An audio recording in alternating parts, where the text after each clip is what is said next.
Seigneur, que ta grâce, seule ta grâce. Nous voulons instaurer un état de droit. Et dans un état de droit, il y a une justice indépendante. Ce n'est pas à l'individu Félix Tshisekedi de commencer à faire justice.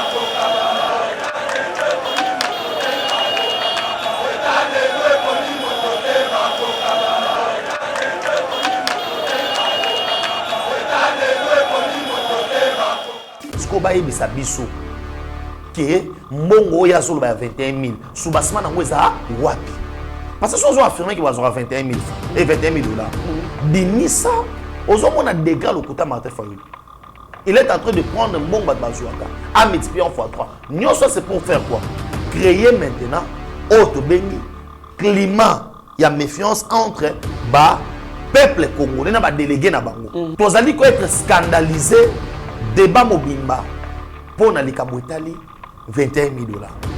Mais quelqu'un qui nous a volé dans ce pays. Oh, surtout dans le domaine où Basaki a monté ba détourner Kimbo. Basaki boté ba détourner Kimbo. Joseph Kabila. 680 000 dollars naie, fallait la lobby a monté pourquoi? Parce que Abiki wana mutu. Abiki ah bon? Wana mutu naie ko? Koso kadolo wana mutu naie. Mutu naie. Mutu naie.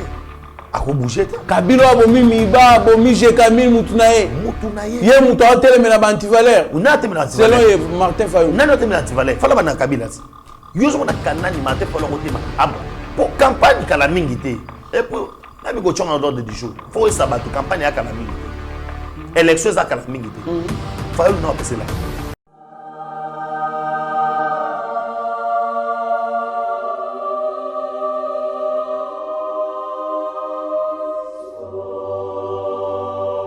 Savez-vous que le tourisme constitue un outil de développement pour plusieurs pays, développés ou même en voie de développement? La grande question qui se pose, c'est à quand l'épanouissement du tourisme en République démocratique du Congo? Afin d'améliorer les systèmes touristiques, les produits touristiques, les destinations et valeurs touristiques en République démocratique du Congo, Didier Bayeye, expert en tourisme, est allé à la rencontre des acteurs des produits touristiques du monde entier. Découvrons les différents produits collectionnés par l'expert en tourisme.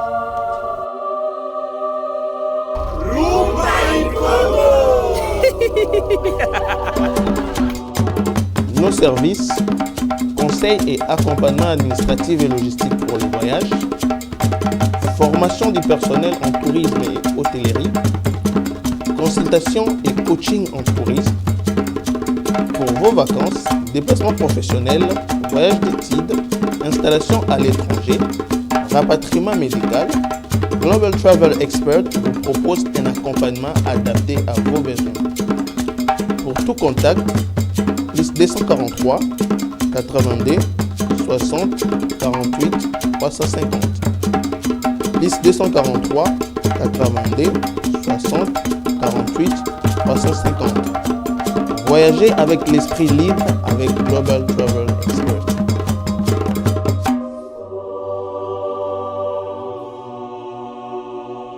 Kinshasa, yokelanga eloko oyo balobi agence de voyage Air à service eye mpona kosunga bakongolais na baproblème nyonso oyo etali makambo ya visa mpona kokende na Chypre du Nord to na Sud. Yoka bien balobi na $1500 ya pamba oza mobimba noko betra moninga lisolo pe kanga yeba que agence Air à service ye aza déjà na ba résidence na ye koto kuna. Cela veut dire soki kaka bamemi okomi na Chypre du Nord to na Sud okovanda mbala moko na bandako na bango oza mobimba. Problème ya résidence ezate. Pelisusu baza kosala ba inscription pona ba étude na bino na côté ya Chypre. Pesoki ozana posa okota na Chypre du Sud pona kokende na espace Schengen tona Union européenne. Erza service ezawana pona ko faire traverser okuna avec impact na idéologie. Ata ozana ba dossier eza incomplet kobanga na yo eloko te noko yaka ko contacter bandeko ya Erza service basalela yo musala kitoko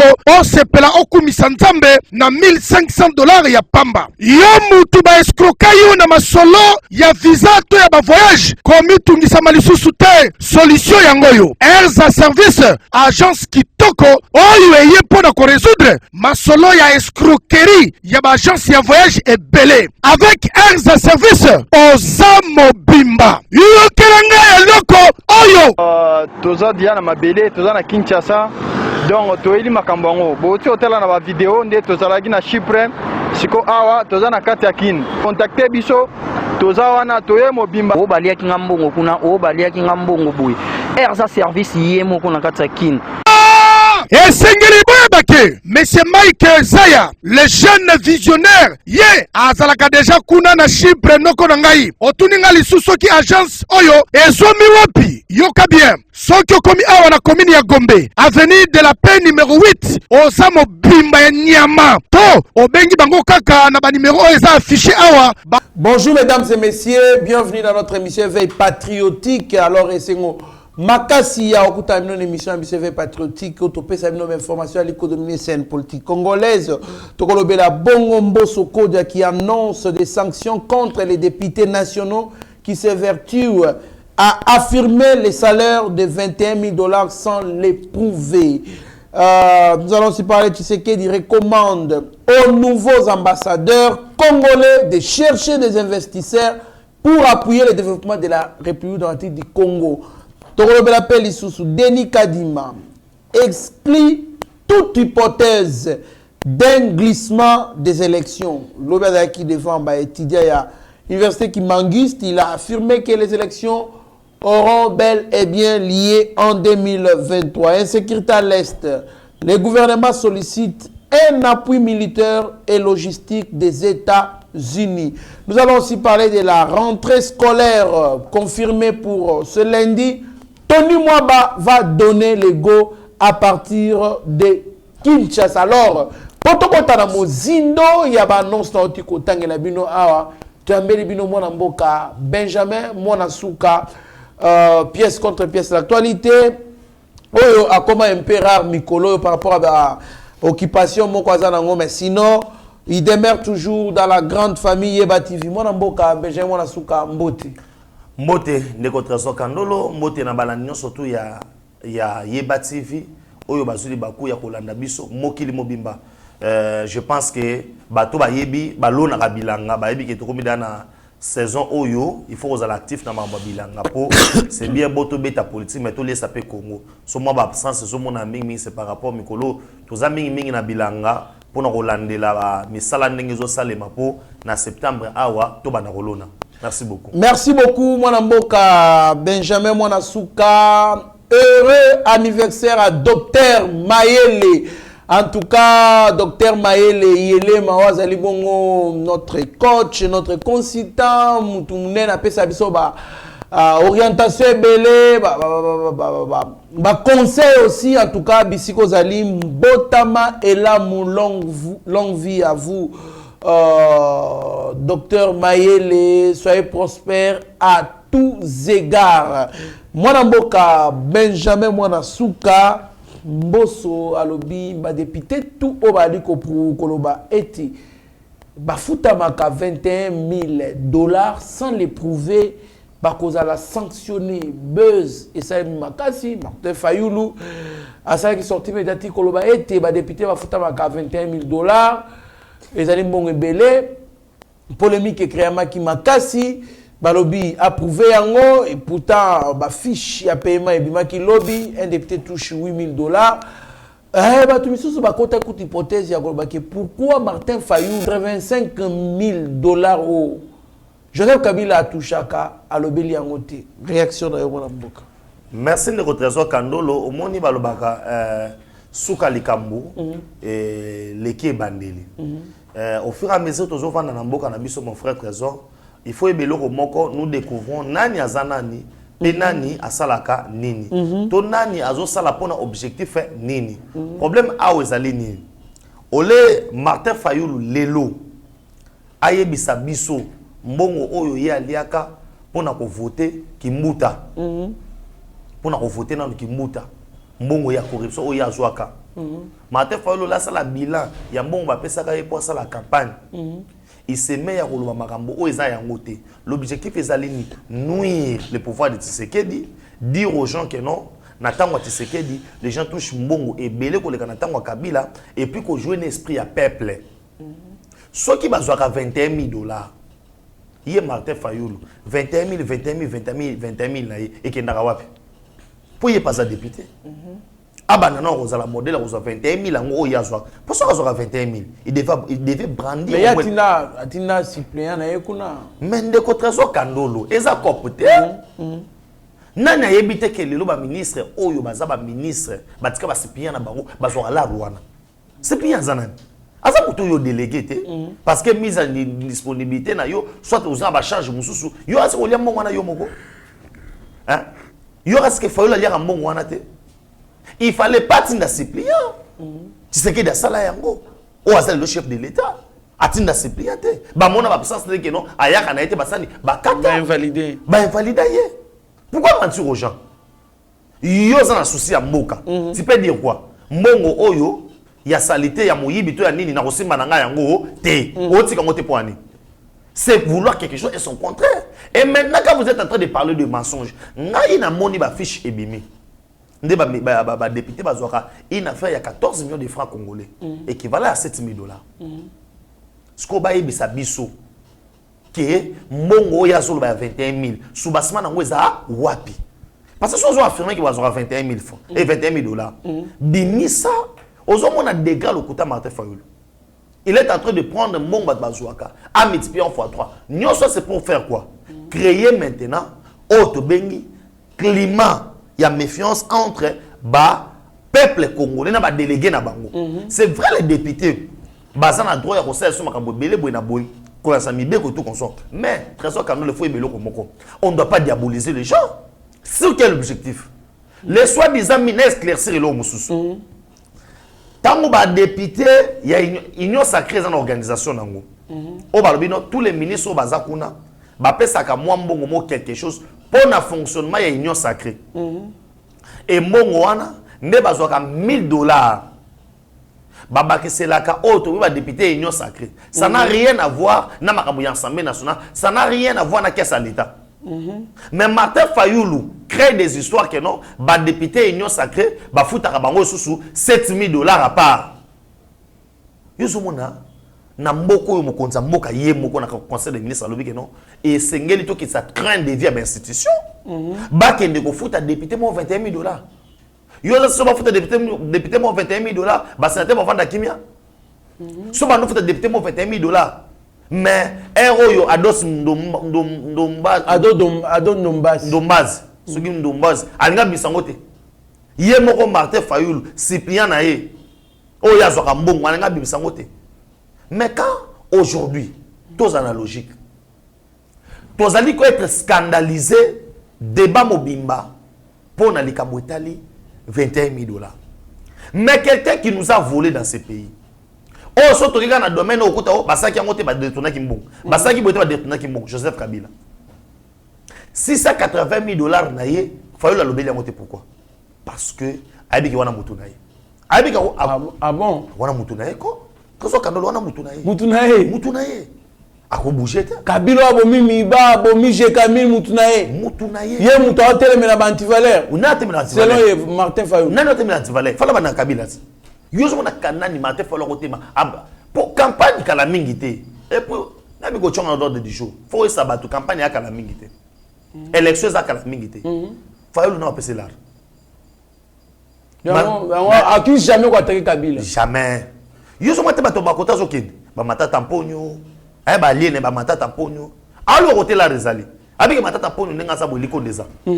oza si pena bakoyoka na moko asedele muninga mais matata pour le nenga zabo ebi qui avait l'élection au Kangamati il y a tétika des jours ba odo dai ma au moins des zabo ebi ka au Kangama ya ngwani fois na mwa mutu moko boy ozomon mais ce que matata pour ba yoka tena fol po tango ki na ba macro bani a ochela yemo ba contrôle belé fol nenga mesa o iba ba monga bato iba te ndo tazo kando ngene expliquer le mo na lombangu ba congolais le basa scandaliser te ba jara biloko bekobima yango moni même on a mis en place bache auto bengi nani ba salaire même ya batino so basa cabinet chef de l'état ba bana directeur de cabinet tinase muta to chara koleka $10,000 azate ba pibiango ah papa ozo comprendre muta to chara koleka $10,000 azate eza tellement ebele ba nene directeur de cabinet adjoint ba nene tina muta su ba pibiango muta eza ba réseaux sociaux muta so rappelé de $10,000 azate parce que ba koluka ba attaquer pour nini Martin fallo attaquer salaire à Fachité pour que salaire à Fachité ça moké par rapport à Kabila pour constitution te nani loi portant statut des anciens présidents nem te décider ngobongo Fatia to chakatase ba lo bela ngote ba nga misa sko makambo soki pendenge non arrêtons politique wana au moins il y a ce que Martin fallo face à nous asa na argumenté ndeko na trésor baza na argumenté il y a un fois que oyi poani mboso a sanctionné ba député au bazo lo ba $21,000 sans prouver VP na komo baye a point na mi ko baye o lo ba trop salaté via autre sabiso ake non ba député mo bazawa ba appuyer la guerre à est tilelo ke ba okanga bango tilelo ta mo ndo tazo kandolo non il faut pas ça politique ya koloba il faut que la politique osani ya osali ozomona tangu nani quoi kabunda lobaki so banini bani bakangiye batiena boloko c'est comme ça moko de ça lobaki que non juste ça la musana soki banini ngo kotonda na net matin fayulu na likambu fayulu lobi na likambu kabunda lobi ça ndenge moko fayulu kosi fayulu fo bakanga ye aya ko pouver biso $21,000 wana o ya zoloba azwaka ngo bazwaka ngo na butu na moi parce que salaire ya député baki na bafutaka bango maboko banki te ezali na traçabilité nango na banque eza mbongo uta na trésor public et côté na ba banque et tout consort place baki na kozwa mbongo na bango eza te eza mbongo moso pende eza pena ba relever bité de paye ba bimisi yango parce que ya 21,000 ezo uta wapi te batika mambo ya moto après ça faut ba chema beaucoup tout le kato yeba 21,000 na bande koloba na bande toucher 21,000. Très bien, mon amboka, Benjamin Mwana Souka, ezali pasi mingi ko affirmer makamboza en preuve dangote ça ba diffamation, to ba imputation dommageable. Tshisekedi recommande aux nouveaux ambassadeurs congolais de chercher des investisseurs pour appuyer le développement de la RDC. Mon amboka Benjamin Mwana Souka, lobi kutu tolo belaki yango ba ambassadeurs congolais bazali ko sa le côté. Les diplomates congolais ne font rien en termes de la bonheur d'investisseurs baya ko investir na mboka. Il faut les chefs de l'État à ça on a place na bango. Tozana Sadek normalement biso to bato ko banda ko senga visa te pona okende na Afrique du Sud, ba Namibie consort. Mais to senga ngo qui doivent le faire ce sont les diplomates, les ambassadeurs. Les lomo ko mboka a beleli bango bakende ko luka. Ba investisseur pour le développement mboka réaction na mboka. Merci beaucoup de Rotazo Kandolo. Je pense que oza doué na matière ngo hein koleka ngai mais na moki otoyebi hein ambassadeur comme état représenté à pays ya mboka mobo na kati ya pays wana azape na rôle wana ya ko vendre positivement auto bengi parce que il a au moins ambassadeur bazaboué baza un mo ba espion baza ko un mo baza ba espion mboka. Ça veut dire nenge sabwe ambassadeur ya États-Unis chasse ko yeba Abeda Chou azakabou. Aza santa ko yeba ke non kanse boza mutubu. Aza sasa ko yeba ke non mutumo aza na mbongo comme on par exemple Kabila. Auto ngabakini marché. Ozomona auto ngabakini marché. Ambassadeur aza sasa ko yeba ke non mikolo yo batu boy babotoli batu mapango. Ozomona ambassadeur aza sasa ko yeba biloko wana nyonso. Et mon frère trésor ko yeba siko nini na minutes oyo ba diplomate na biso bazo gangati to futama bien te to sabwe mais bazo produire nini qu'est-ce que nos ambassadeurs bazo produire à l'étranger na ota ko sabino ana ota ko bisawa ana lobiki baganga ka ofatia ki kozwa ba investisseur ba yete mais faut yeba ke ba investisseur wana so ba ya na Congo ba benga bana bato liboso ba benga ba ambassadeur a pays na bango allo président wana yaki alobi ke non mambo corruption boyena boyena bino monde biso awa tout le monde le côté de la même manière aussi les ambassadeurs doivent bango ne fois que ne bato wana leur vendre positivement mo cannabiso azana États-Unis il peut aller en milliardaire moi bimi aza par exemple dans le domaine de la télécommunication bino yo ambassadeur ça rôle na yo ya okendo kutena mutu wana obi c'est que non chez nous il y a du coltan chez nous il y a ceci tala na mboka na biso ba réduire par exemple ba taxe boy tala na mboka na biso ba réduire voici les opportunités aux allez se présenter tant yo ozo na mboka na biso tala mboka na biso lelo nous avons un nouveau président c'est même aux ambassadeurs de vendre positivement dire que non régime s'est changé bango nde baza sanction qui ne rotambola mais so moni lelo sur le plan diplomatique redresser. Il y en a un copain de rotation Kandolo. On doit revoir beaucoup de choses. La qualité aussi des ambassadeurs. Oh, bisoto tinda na bamboka wana. La qualité aussi. La qualité aussi des ambassadeurs. Et ça va tout souper de rotation Kandolo. Et ça comment mukolo alemba. Ba ambassadeur musuno za mona yoka na sango mais tata mukolo. Moi, je pense que mon Mboka, non seulement il faut que ça la bongo, mais il faut qu'on passe. Et tu vois, le 80% d'ambassadeurs, non, bon, c'est Kabila. Et puis, le mal, c'est quoi? Si les mêmes ambassadeurs là continuent, va changer, oui, va changer, mais majorité bazaka. Mais il y a moi, la diplomatie congolaise est détruite depuis quand? Tant moi, de la quotidien. On a pris un certain Bizi Makabapé, ça y est, ministère des Affaires étrangères. Et vous avez vu comment les Rwandais, moyens en a souci. On a vu aux États-Unis.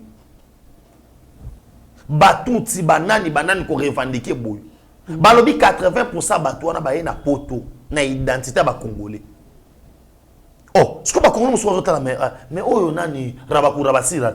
Oh, neni akomi congolais. Et ça qui politique m'a mise en place. Le tout s'est voilé la face. Le président Koya en Chine par exemple. Et ça visite la journée mon côté. Il y a quelques heures. Mais qui doit maintenant continuer? Toké awa ba bisi Expo Espagne, journée so nini Espagne, ba longoli biso ba dépasser mon à l'état, toké makambu ya Dubaï. Maintenant suite logique dans Mozambique. Suite logique dans Mozambique. Cela veut dire aujourd'hui nous devons comprendre que on ne peut pas espérer grand chose.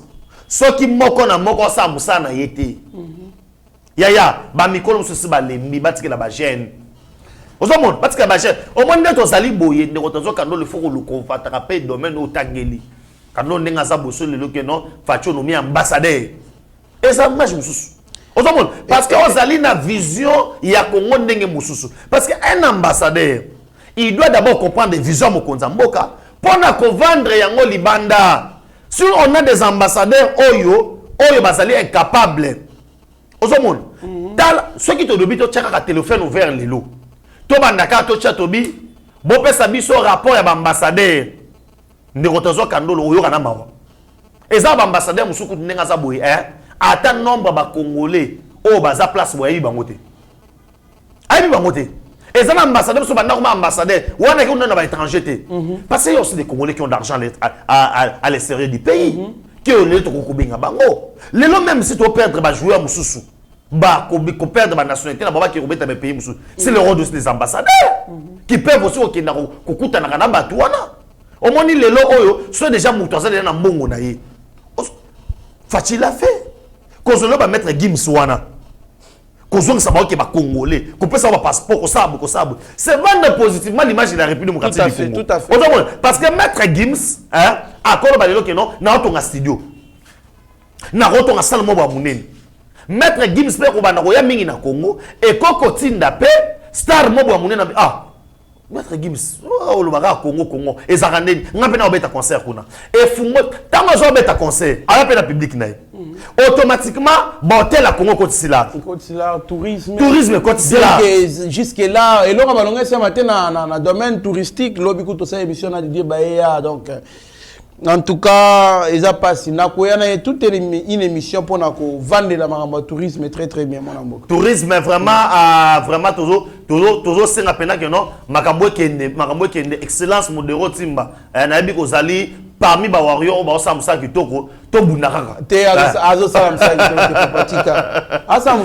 tourisme na Congo c'est zéro. Na oui mais ça yo. Il faut pas flatter les gens. Non, non, c'est pas pour les flatter. Tourisme na Congo.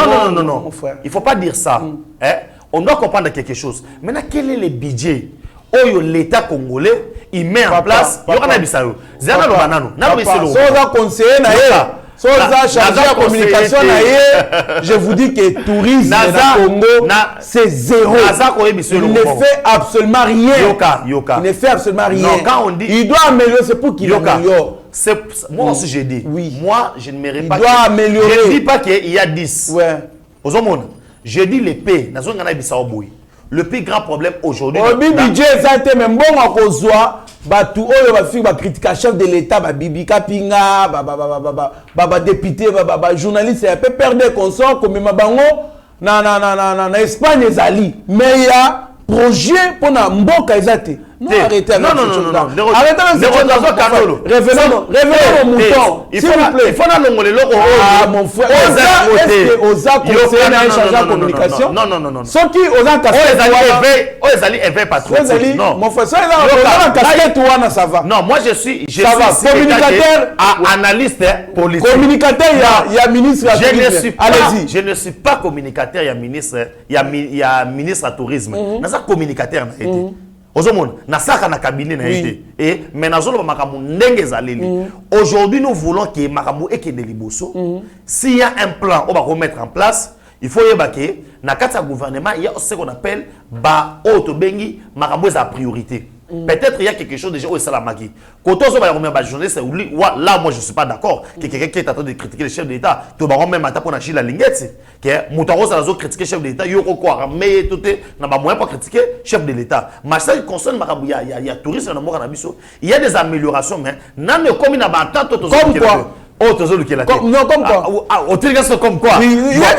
Comme quoi? Nazali porte-parole, il y a ministre, Nasuke Liwana. Pour ça, na compte, yomo le big non, c'est toi qui t'as la marmonine. Nazali porte-parole n'a été. Merci beaucoup, Madame Boka. Benjamin Nasuka, mais je vous dis que ça, il n'y a aucune politique stratégique, il y a développement, il y a tourisme dans le Congo. Aucune.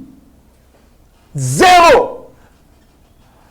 Je ne sais pas si naébité ce qui nini oyo et ça les mis à malonga dans domaine on a mais zéro. Or le Congo peut se faire beaucoup d'argent, beaucoup de moyens uniquement dans le tourisme. Alors on ne peut pas être là pour ceux qui moutoiso kokate azo kokate. Na remaniement ceux qui balongo elibiso e kozala bien makasi. Moi on besoin moi suka kwa. Pesa maluba na selo mo muke. Yo ka pesa maba selo. Oyo comme problème. Yo ka na selo mo muke.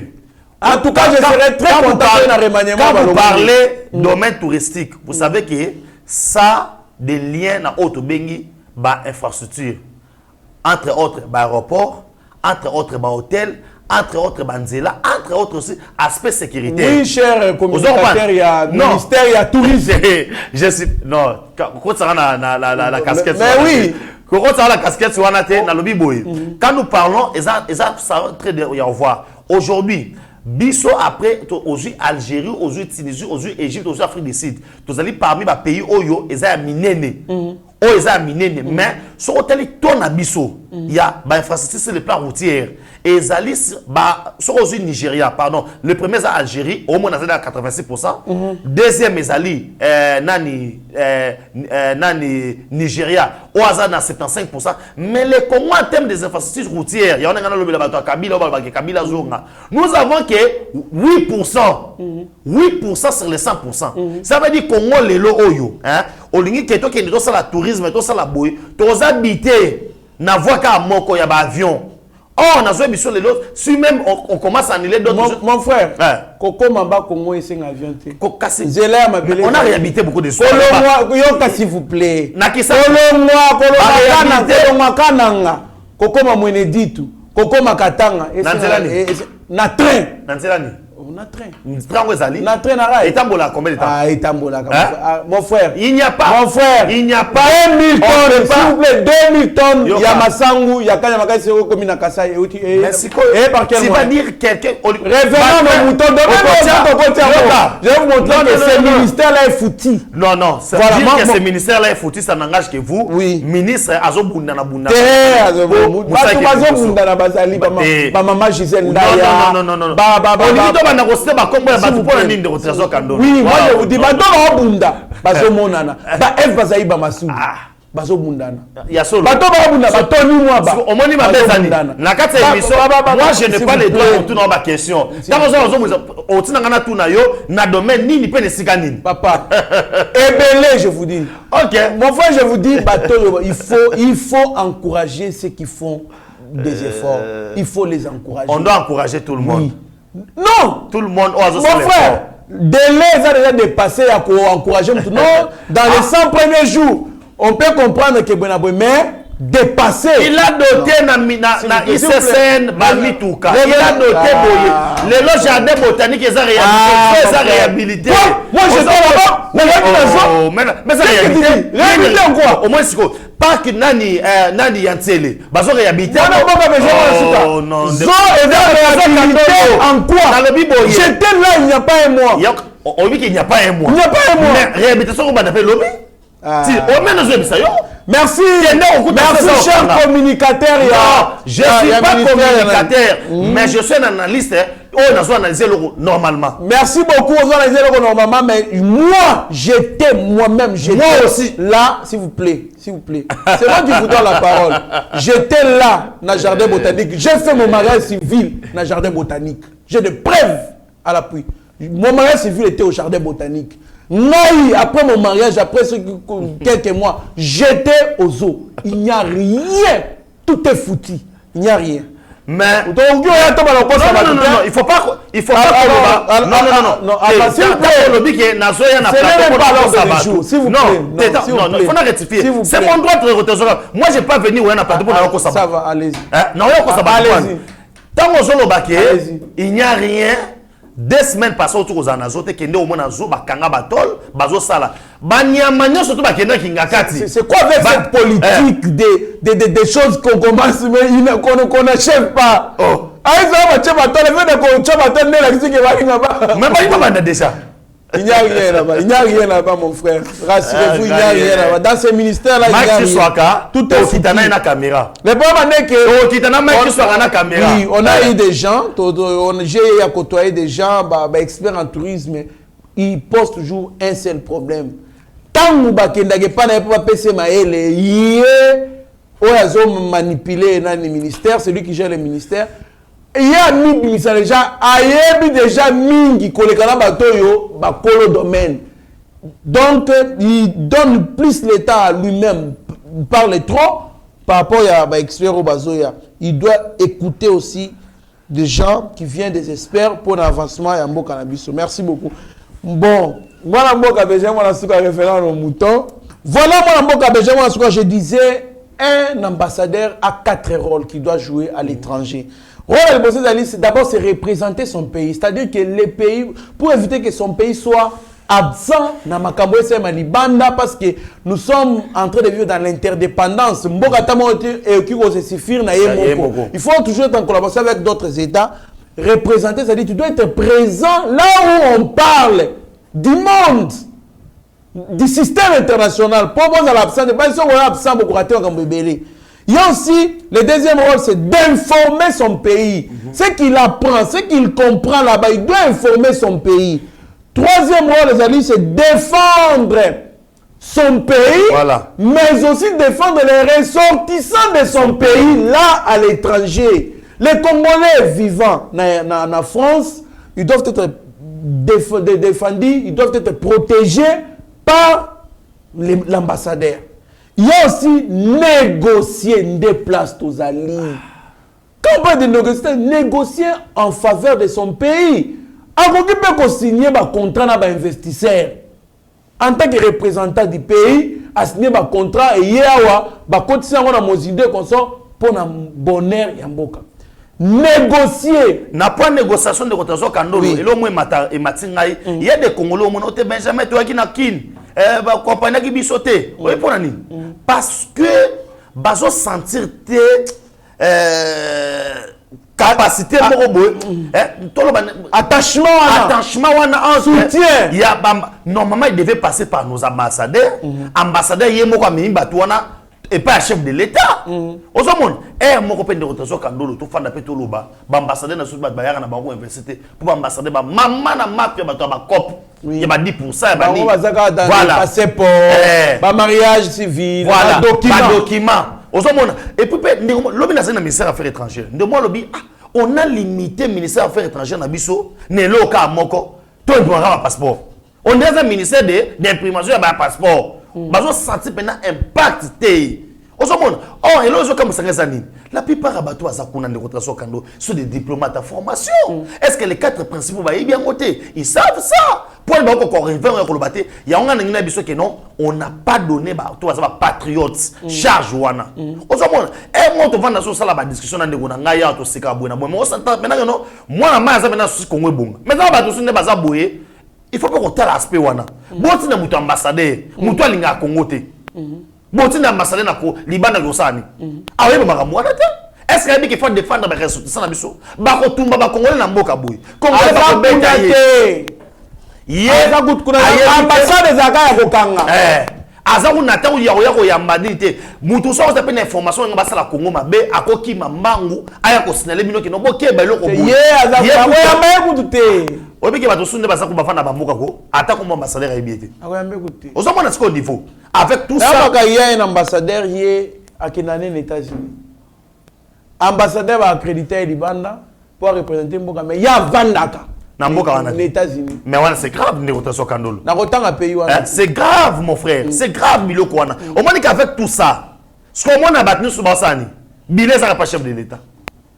Ah ben ça va faire ça. Bazoya te buena boy. Mais oh la ambassadeur na biso ba ko ça il a monté. Merci beaucoup, mon Mboka Benjamin Nasuka. Denis Kadima exclut toute hypothèse d'un glissement des élections. Mon Mboka, élections alliées, Martin Fayol comme en négociation, on a consensus, c'est athée apparemment. Mais ndeko trésor Kandolo, constitution le Bénin. Après 5 ans, toute une élection. Et bon, est-ce que ça vous te l'aurait au vanda au consensus au sala boy? Non, non. Bandeko bameki sondage. Bakwei, faut tout le la vérité lelo. Kabila meki otina maman Olivawa, aningisa mai. De l'autre côté. De l'autre côté. Kabila meki ono azwa keke communicateur batu ya IDP ça la bois et l'autre côté. Martin Fayulu. Aningisi akamati na mama wana, mama sugi mama ne Marie Massemi. Voilà. Achaye ke non bakangata mama wana adiembela pour l'action de la TV5 ba France 24 adiembela ta na mama wana ke non tel régime moye sala et l'autre côté papa ma mère a changé à tiki hein na yebisi yo ke malgré ma mutu mais na moni mère kaki munoko na batindi awa ba église et bima we ki leti libanda ba tamboli na ba ambassade nyonso. Merci bango ke mambozo koloba yango te bakuti fachi beton na beton yango monisiko yo kata suki etikali to luka to boycotté o to bengi scrutin oyo soki bo boycotté soki suffrage ya nombre bato o ba ko sa rouler pour ba ke mapona meza ebele eza nango droit ya motu ya koboya ngana expliquera bato bien na 2006 et c'est ce que dit Wamulumba tout Sen City to yena ba élection atali ne mamusulingi au sala malobi a ko participer na élection té li corona c'est et tout ana té on a élu le genre de député na 2006 IDPS ça qui na député à mon côté parce que tous ces gens qui ont basé IDPS ba boya ba postuler ba postuler raté ba fanda kana bango Osomon, et loko ya sikate. Et ça te loko ça la débatté comme il y a des élections. Toki na ba une élection. Et ça qui a que non, on ne fait pas que non, parce que voilà ce que motif est comment est-ce que la crédibilité a Denis Kadimou. Papa, na tricherie. Na lobby, hein? Parce que ça qui au glissement de belle élection dans les délais. Maintenant, il y a un moutoumon boy. Allez kakaboy akumisaka Kabila. Akumisaka Moïni a peuple congolais à Boma Congo. Allez kana ba nani ba jour, par nombre de jours. Nicolas Lembia. Te allez kaka nango. Na bisiko yo a belle élection ko salema nango.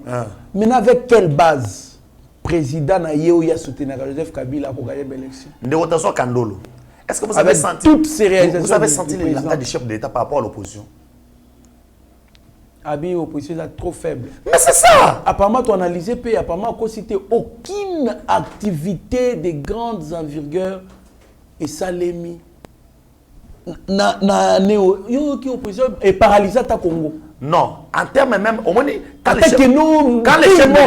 les chefs de l'État se disent que l'opposition est faible, pourquoi? Parce qu'en termes de réalisation, on y a réalisé, hein, et le binango vient au code, hein, les moments opportuns. Parce que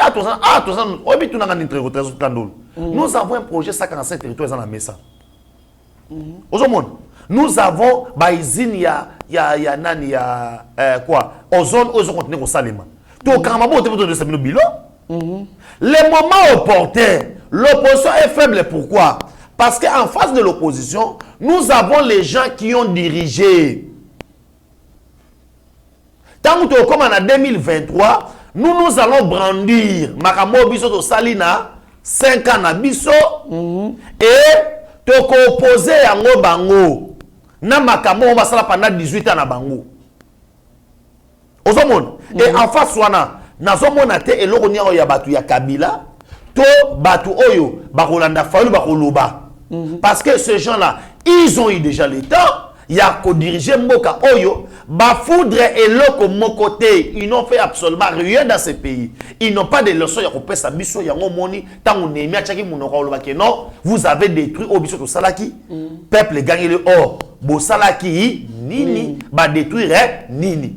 Omoni, matin faut le monier les lo oyo sur le plan politique. Aza obligé parce que ça na mbongo te, il y a ko salier kaka na mutu moko soit Kabila, soit Matata Mponyo. Parce que choix mususu ezate. Ande oya bato na za mutu so okendete. A on salier na Katumbi te parce que Katumbi a ko postuler te. Katumbi a ko postuler te. So ko za akena j'appelle bemba yeyo évangile. Hein? Évangile, il y a des qui est partout. Abel la kaka. Ça m'a fatigué béton. Maintenant, Martin Fayoulou, Bandeko Oyo baso banga élection parce que bayebi que non. Pour Martin Fayoulou, obi pour nous la nini. Pierre Kaileki. Seule voie où il peut se faire santé financière les années. C'est aller autour du dialogue. Pour des fois ce qui se par Olimba. Olimba, Amutu, Olimba. Abam pas ka okorate. Ayebi que non des fois spending asaboy, a rekoma le roi aimé bouge. Akokoma lokola bazaïba akokoma lelo est-ce que le maman bazaïba ko yeba no ko yebise que non o to kene na marche o glissement boy na boy non to yebi que mamozo kene nengezo et puis pourquoi Denis Kadimou a rassuré pour dire aux Congolais que les élections biso de organisation c'est le gouvernement qui nous finance tant que le gouvernement tcheba moyen na élection kozala il y a sans matata il y a sans problème. Très bien mon mboka Benjamin Mwana Souka tokomo Kokomana souk émission Nabiso, nous allons parler de l'insécurité. À l'Est, le gouvernement sollicite un appui militaire et logistique des États-Unis. Nos partenaires privilégiés, mais qui sont hypocrites. Ça, c'est selon moi. Réaction à eux. Le gouvernement devait lancer ce message-là. Tu sais pourquoi? Parce que Batouana sous autant d'opposition, soi-disant opposition faible. Semaine où on basé dans l'ambassade. Ah bon? Oui. Quoi qu'ils aient mon konzamboka. Akiri ici. Akiri ici. Rissa oya okonza. Rissa oya osalaboui. Il fallait que l'Ongola le malentendu. Est-ce que les gens savent que Nebiso Tozaliboui, accord autre on a réussi, c'est signé depuis 1998 et que la Russie devait nous livrer les armes au Moussa Soma. Et ça réussi na Corée. Il faut livrer les armes depuis 1999. Les gens ne savent pas ça. et bana côté la solo ba régime et puis on dit que cause on va penser biso ambago ça kola Kabila est-ce que ba ilo wana ambago to wana ko ya minduki ça pour na Kabila quand les États-Unis akutaki que les armes oyo gouvernement congolais zo somba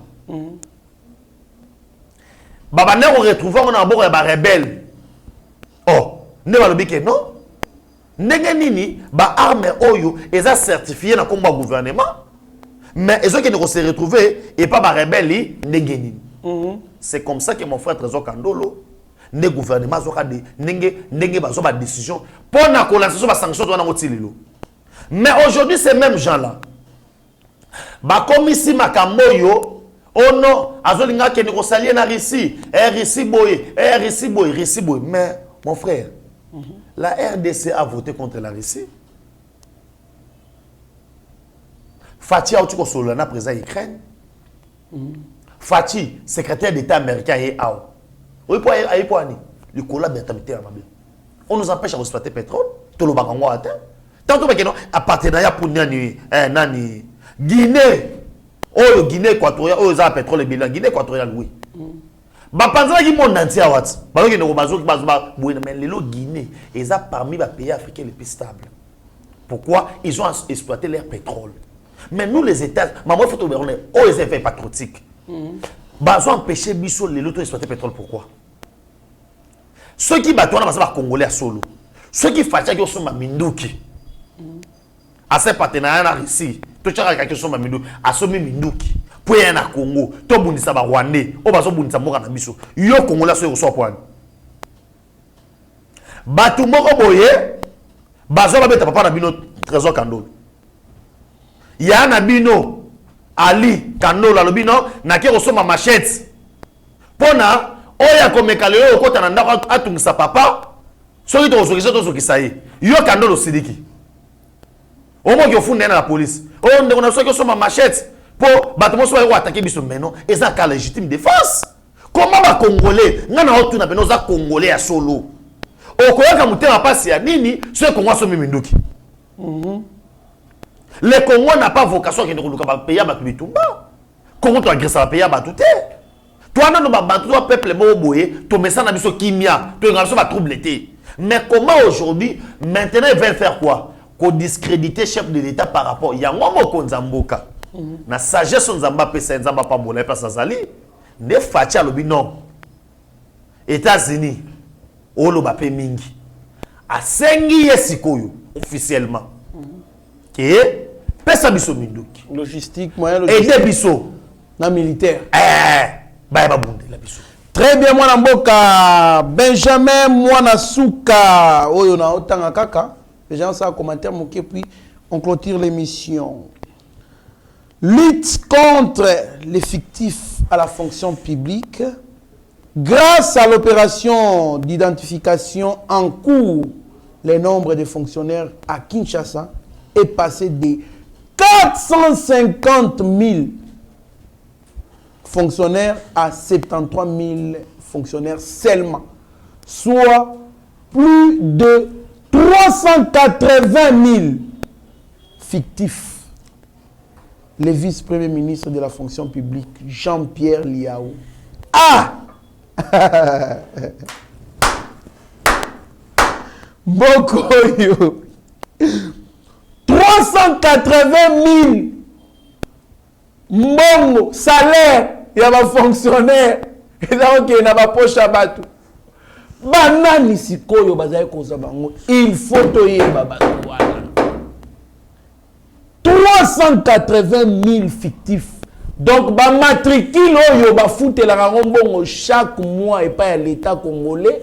Mbongo nango ebimaka mais batu wana ba existaka te. Mbongo wana ekotaka na ba poche ya ba secrétaire généraux ya ba ministère. Mwana mboka réaction na yo plutôt que le titre. De Trésor Kandolo eza émission moto ya kolobela ngo mikolo za koya mais na koyebisa na ngina lobaka eloko moko en termes sikoyo wana ba peso ville à Kinshasa mais en termes sikoyo sur le plan national babaki 1,80 million. Voilà eza lokola sur 100% au l'état à nos futa normalement l'état fallait ba na futa à 30%. 70% de notre poche à bateau. Parce que bêta calcul pendant 18 ans combien? De rotation Kandolo. Est-ce que c'est pas possible. Na lobi boy. Au moins na moni kaba boy. Et que les cas sur IGF T Cour des comptes. C'est basali bien ta de rotation Kandolo. Ye ko kozula jila lingeti mbanda. To ba ko kozula jila lingeti mbanda te mais facha doter sur ba kolo musala pouvoir na bango. Au moins avec Gilles Lingeti, il y avait une difficulté moko. Gilles Lingeti a comment le connaître à kota na musala où ça a été. Parce que la loi où il y a finance publique et PC ba rôle wana te. Il est là pour na ko kota la ba finance publique et tout consomme mazana pour na ko gérer te na banane. Et puis ça makambo susu. Gilles Lingeti prend soit kangi. Atili ba ona nini na justice ba sambisi bango. Mais la Cour des comptes a zappé un avantage d'année. Soit Kouto Ibi, à Kango Pembala Moko, à Sambisio, Père se tombe. Au moins, c'est quoi la différence? Et Bablo, c'est pour vous dire que ceux qui m'ont konzamboka, à la poste à comment qui est libosoté. Ne rotation Kandol. Pour Nani Nazo doté de bateau, va contrôle les Hamakas. C'est parce que ça a posé que Makambo, ce que Bilo Kwaboui, hein, de rotation Kandol. Au niveau de ça, que 18 ans, Kabila est bien ngoté. Très ministre ya nani yango na tango Kabila fonction publique za sunani matengo nani wala qui secrétaire général à parti ya Kengo Ndondo yimta sa place wana sikoyo mongo tozongo bisanga bandoli yango ndeni ezali pasi mingi mwana mboka Benjamin mwana suka. Mais moi je pense que j'espère à un nouveau Congo, un Congo développé, un Congo intégré. Et je salue la stratégie du président de la République qui a commencé. Ça, c'est ce que moi j'ai compris. Le chef de l'État a commencé par intégrer la République démocratique du Congo sur le plan national. Parce qu'au moment où nous parlons, les routes se font partout. National numéro 1, Banzélé Salim. Na national numéro 2, Banzélé de Salim. National numéro 3, Banzélé de Salim. Na route nationale numéro 4, Banzélé de Salim. Numéro 5, na 6 et Salim. Alors, il y avait un problème sérieux. L'Équateur, qu'on a l'Équateur côté Momona, qu'on a Bambisi ezalaka. Et Polaka. Bambisi ezali, ba produit Bambisi. Ce qui est l'Équateur, na Mbandaka. Moussounieza ezali logote. Okoluka legi makoluka nambandaka mbisa kolia ndengo lingi sikoyo po ekoma na Kinshasa. C'est ça un problème. Po uta na ba fin fond ya Équateur wana ekoma na mbandaka ekota eya na maye ya na Kinshasa. C'est ça un problème. Les chefs d'État commençaient par construire des routes, intégrer la République démocratique du Congo, relier les provinces, les territoires à travers les routes, les rails et tant d'autres moyens, il y a déplacement.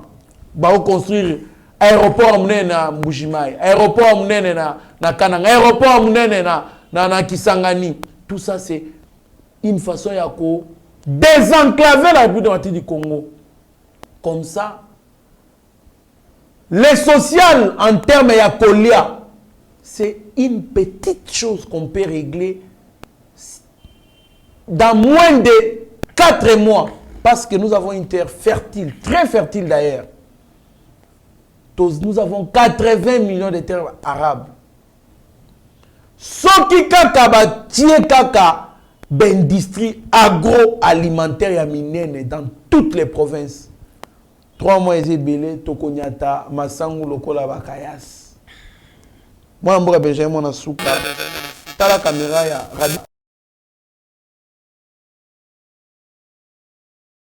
Naïba Malubano Sokolobi, Soki Kakabache. Cela veut dire importance de l'eau et l'agriculture. Tozo kufanzala na bisiko tozo kufanzala te. Na kenda na ba côté mususu. Et l'eau tozo mana Kinshasa 1500 francs. Mais kuna bateka kango te. Et quoi ya na nzete yango moko. Na kena musika teka awa na Kongo awa. Na ba Kongo. Village mo musika te na Luvata wa kaka. safu na temi na mona mupiku ya safu bachango 2500 na kini kuna basombaka te ebele na zamba emikwelaka ya ofele menzelaka poto lokota ezate poto lona wenza ba muteke no to luka ba tracteur to lukte ezaka ke to lokota to tina ba sac to ena mona Kinshasa menzele zate l'agriculture des mers priorité des priorités mokonza mboka aujourd'hui surtout ngi mboka kende liboso mokonzi banzelo osela biso kitoko mais pesa biso muto azana vision na ministère agriculture wana o azana vision sala bilanga yango wana nasengi ba congolais surtout oza posa ya ko somba mbele na yo pona ko sala bilanga oza posa ko somba terrain na yo na $2000 au benga numéro au plus 243 9 70 40 89 57 puis 243 9 70 40 89 57 na pesi merci na ndeko trésor kando na opportunité pesi ngai ya to partager sous plateau ya Hervé Patriotique pour les canaba émission on de moi la big no émission na pour les kango faut zale mais pour na le kango il faut ba ndeko so ga pesi opportunité ndé o leke ça bien na pesi merci na Rabi Mukoko azo jouer rôle à Steve Konde HD place azali bambote belé pourquoi pas na Mike Chiswaka Muluba solo Muluba Mwindo merci beaucoup. Merci beaucoup, mon Mboka, Benjamin Nasuka, Mokonzi Mboka. Merci beaucoup. Moi, personnellement, j'ai compris votre stratégie. Il fallait d'abord qu'il y ait des routes. Après les routes, on va financer plus dans l'agriculture. Ça, c'est ce que moi, je vois. Parce que s'auto-financer dans l'agriculture, dans Minitoyo, Bilo Kwane Kopola, Nabakouin, Erekouin à RDC. Alors, selon moi, on dirait que au bandina na banzela, partout au Congo, parce que chantiers sont partout dans toutes les provinces. On fait des routes. Certainement, au Banina na Banzela, tant que vous relier RDC Mobimba na Banzela, au Kocha Sikoyo, ba industrie agroalimentaire, presque dans la province comme ça. Ceux qui vont produire biloko, ils vont facilement parce qu'il y aura déjà des routes. Ça, c'est une bonne politique si réellement ce que moi, j'ai découvert est vrai. En tout cas, biloko so baloni na Congo, 3 mois et belé biloko e kolaka. 4 mois, 5 mois, 6 mois, tolé biloko. Donc, Tokyo se trappe boye, na 2023, ceux qui banzela news tout ça les sili, na 2023, au mois de janvier, babandi kolona biloko. Na juin toza ko sepela social donc bisengo na bisengo. Merci beaucoup mwana mboka Benjamin mwana suka pona temps na yo pesi oui opportunité na pesi mais disposition disponibilité na yo pe kontaka makasi na funda yo pa babona eba TV tango le kakate c'est parce que ko benga Benjamin boy nazoya ayete ko benga Benjamin nazoya ayete. Donc,